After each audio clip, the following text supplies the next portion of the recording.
Hi, boys and girls. I'm Nana Rose. There are many versions of Jack and the Beanstalk. This happens to be a little golden book version. Jack and the Beanstalk.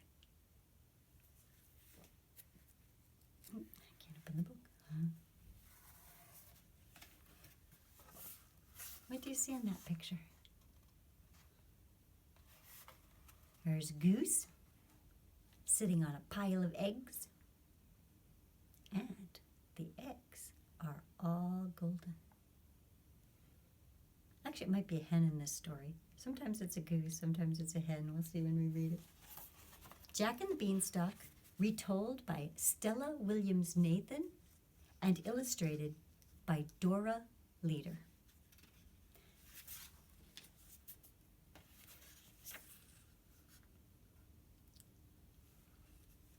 Once upon a time, there was a boy who lived with his mother in a tiny cottage. They were very poor. One day, his mother said to him, "Jack, you must take our cow to the market and sell her so we can buy food." Jack set out at once. On the way, he met an old man.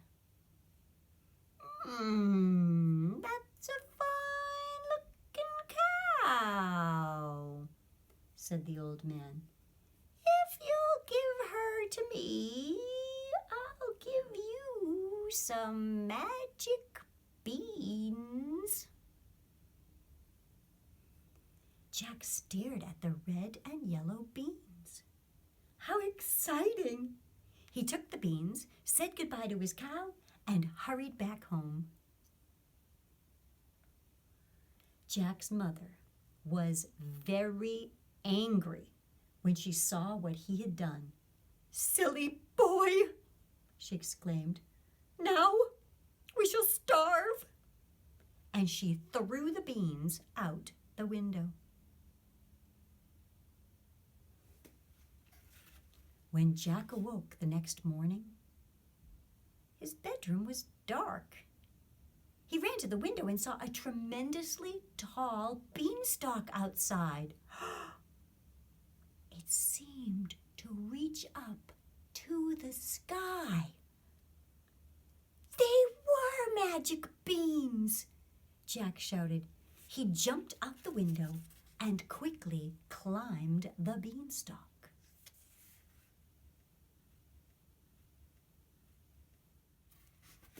At the top, he saw a beautiful castle sparkling in the sun. An old woman greeted him as he hopped off the beanstalk. "Don't go near the castle, young man," she said.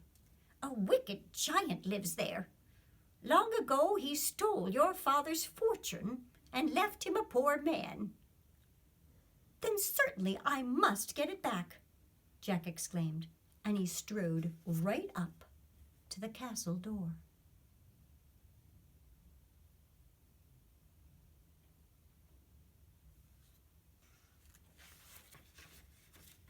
The giant's wife answered his knock. "If you want food, I'll give you some," she said. "But you must hurry. My husband eats boys for breakfast." She gave Jack a slice of bread as big as a tabletop. But even as he ate, there began a great noise outside.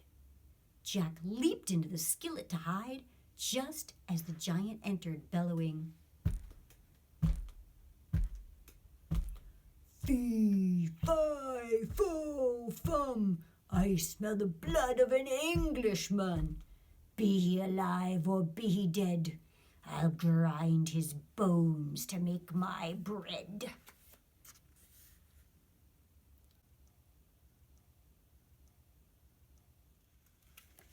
He bent down and peered under the table.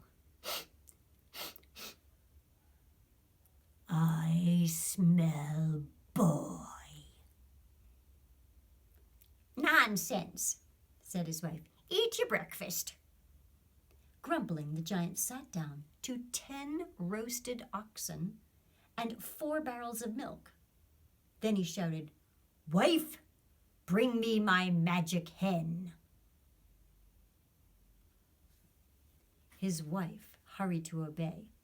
"Lay, hen, lay," roared the giant, and the hen laid a golden egg. "Very good," said the giant.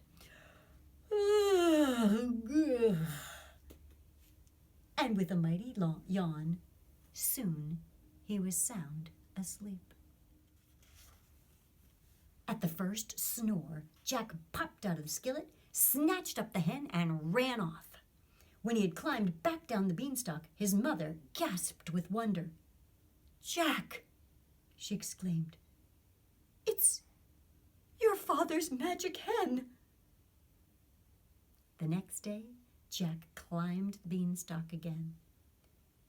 "I'll give you a bite to eat," said the giant's wife when she saw him.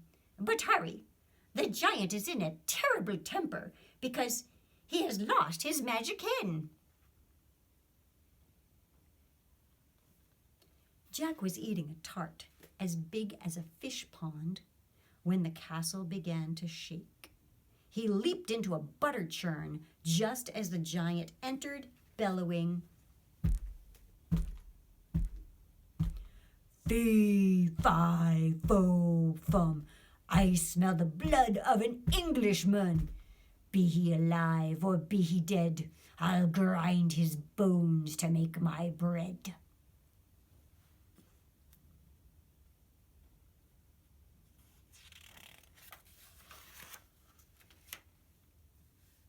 "Don't tell me you smell boy again," said his wife.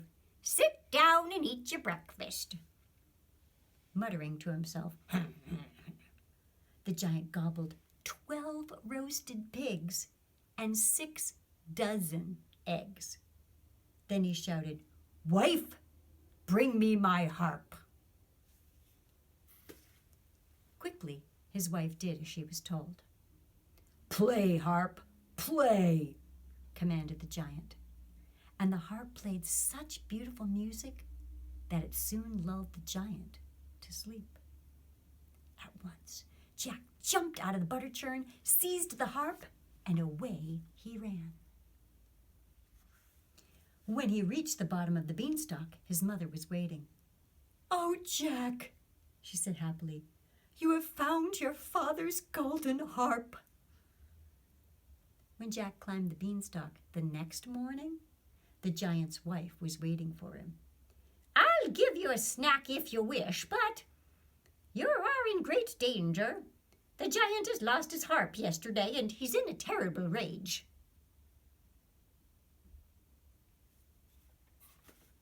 Jack was eating a cupcake as big as a haystack when he heard the giant coming. He jumped into a pail and listened to the terrible roar. "Fee, fi, fo, fum, I smell the blood of an Englishman. Be he alive or be he dead, I'll grind his bones to make my bread."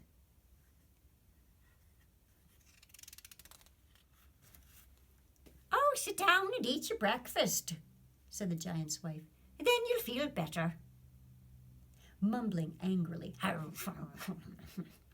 the giant ate 15 roasted ducklings and 200 sausages. "Wife," he growled, "fetch my gold. That will cheer me." For a long time, the giant played with his gold pieces. When at last he closed his eyes, Jack jumped out of the pail, snatched the gold, and ran.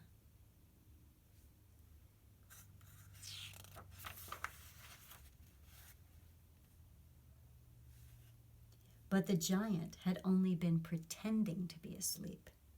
With a roar, he leaped to his feet. "I told you I smelled boy," he bellowed, and he ran after Jack. Poor Jack ran faster than he had ever run in his entire life. "Mother, get the axe ready," he shouted from the top of the beanstalk. As he climbed down, the beanstalk began to sway Jack looked up and saw that the giant was coming down too. It was such a frightening sight that Jack dropped the gold and tumbled all the way to the ground. Quick as a wink, he jumped up and took the axe from his mother. Smack! Smack! The beanstalk snapped in two. There was such a great crash.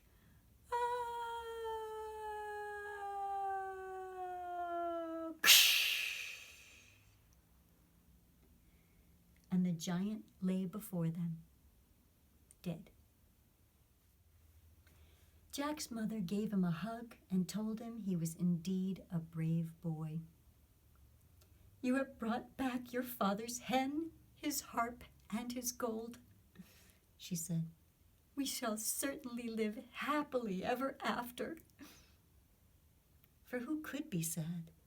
With a hen to lay golden eggs, a harp to play beautiful music, and gold to buy bread and cheese, and sometimes strawberry tarts, is Jack and the Beanstalk. In most versions of Jack and the Beanstalk, it's the harp that's the last thing, and the harp sings out while he's trying to run away with it, and that's how the giant knows that he's escaping. They just did them in a slightly different order. Also, in the original stories, there was no mention of Jack's father, that these things had belonged to him. That's something that's been added more recently. So, yeah, Jack and the Beanstalk. Beans do grow as a vine, and depending on the kind of beans, you can get bush beans or you can get pole beans. And pole beans do grow up. Because they're a vine, they tend to spiral, and they send out little things that curl and wrap around other things. So often pole beans, you put a pole right next to where you plant the bean so that it can grow up around the pole. But they never grow quite so high as to go all the way up to the clouds. At least none of mine have. So that's the story of Jack and the Beanstalk. Whatever you do today, have fun.